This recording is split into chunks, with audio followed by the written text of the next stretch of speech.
सुबह की ताजी हवा, शांत रास्ते और अचानक एक ऐसा खौफनाक साया जो आपकी जिंदगी चंद सेकंड्स में छीन ले।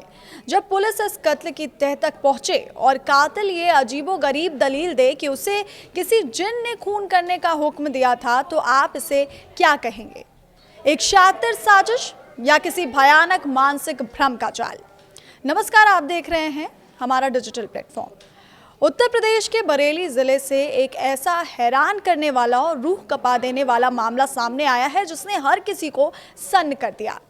सुबह की शांत फिजा में मॉर्निंग वॉक पर निकले 65 वर्षीय बुजुर्ग किराना व्यापारी सियाराम श्रीवास्तव की निर्मम हत्या के इस मामले में बरेली पुलिस ने एक 19 वर्षीय आरोपी मोहम्मद अरमान को गिरफ्तार किया।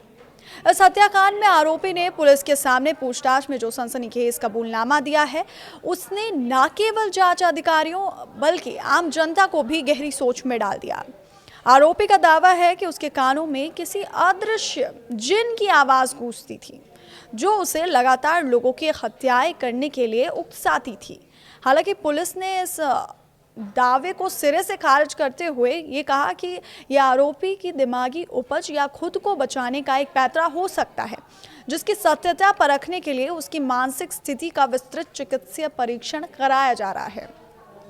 इस पूरे खौफनाक हत्याकांड की परतें उधेड़ने में पुलिस को सीसीटीवी फुटेज से बहुत बड़ी मदद मिली। घटना के बाद जब पुलिस ने घटनास्थल और उसके आसपास के तमाम रास्तों पर लगे सीसीटीवी कैमरों की फुटेज खंगाली, तो जांच के दौरान एक सफेद रंग की ओमनी वैन बेहद संदिग्ध हालात में नजर आई। पुलिस ने मुस्तैदी दिखाते हुए उसी वाहन के नंबर के आधार पर जाल बिछाया और आखिरकार आरोपी मोहम्मद अरमान तक पहुंची। जब पुलिस ने उसे हिरासत में लेकर सख्ती से पूछताछ की, तो उसने अपना जुर्म कबूल कर लिया। पुलिस ने आरोपी की निशानदेही पर वारदात में इस्तेमाल किया गया खून से सना चाकू, उसके खून से सने हुए कपड़े और वो सफेद वैन और अन्य महत्वपूर्ण साक्ष्य भी बरामद कर लिए, जो इस अंधे कत्ल की गुत्थी को सुलझाने में सबसे मजबूत सबूत साबित हो रहे हैं। पूछताछ के दौरान आरोपी अरमान ने जो कहानी सुनाई, उसने पुलिस वालों को भी हैरान कर दिया। उसने दावा किया कि उसके कानों में अक्सर किसी जिन की आवाज आती थी और वही जिन उसे आदेश देता था कि मार दो। आरोपी ने यह तक कह दिया कि अगर पुलिस को उसकी बात पर यकीन नहीं है, तो इसकी पुष्टि के लिए किसी पंडित या मौलाना से भी पड़ताल कराई जा सकती है।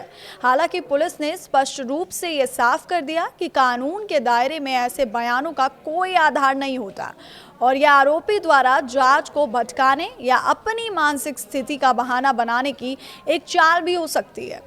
पुलिस इस बात की गहराई से पड़ताल कर रही है कि क्या वाकई कोई मानसिक विकार था या फिर इसके पीछे कोई सोची समझी साजिश छिपी हुई थी। जांच का दायरा जैसे जैसे आगे बढ़ा, पुलिस के सामने इस मामले के कुछ और काले पन्ने भी खुले।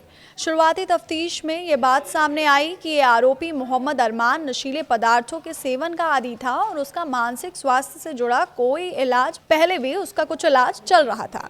इन तमाम पहलुओं को ध्यान में रखते हुए अब पुलिस उसकी मानसिक स्थिति का विस्तृत चिकित्सीय और मनोवैज्ञानिक परीक्षण करवा रही है, ताकि ये वैज्ञानिक रूप से साबित हो सके कि घटना को अंजाम देते वक्त उसकी मानसिक अवस्था वास्तव में कैसी थी। क्या वो किसी गंभीर मानसिक बीमारी से ग्रसित था या फिर उसने नशे की हालत में इस अपराध को अंजाम दिया? इन सारे सवालों के जवाब मेडिकल रिपोर्ट आने के बाद ही पूरी तरह साफ हो पाएंगे।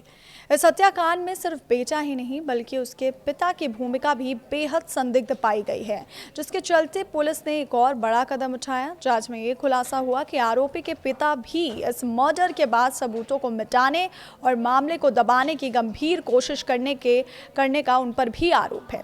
पुलिस ने बिना कोई ढिलाई बरतते हुए आरोपी के पिता को भी गिरफ्तार कर लिया है और उन्हें न्यायिक हिरासत में जेल भेज दिया है। फिलहाल बरेली पुलिस इस सनसनीखेज हत्याकांड के हर एक पहलू, चाहे वो जिन का दावा हो, नशे की लत हो या सबूत मिटाने की साजिश हो, बेहद बारीकी से जांच कर रही है और आने वाले दिनों में इस मामले में कुछ और चौंकाने वाले खुलासे होने की पूरी उम्मीद है।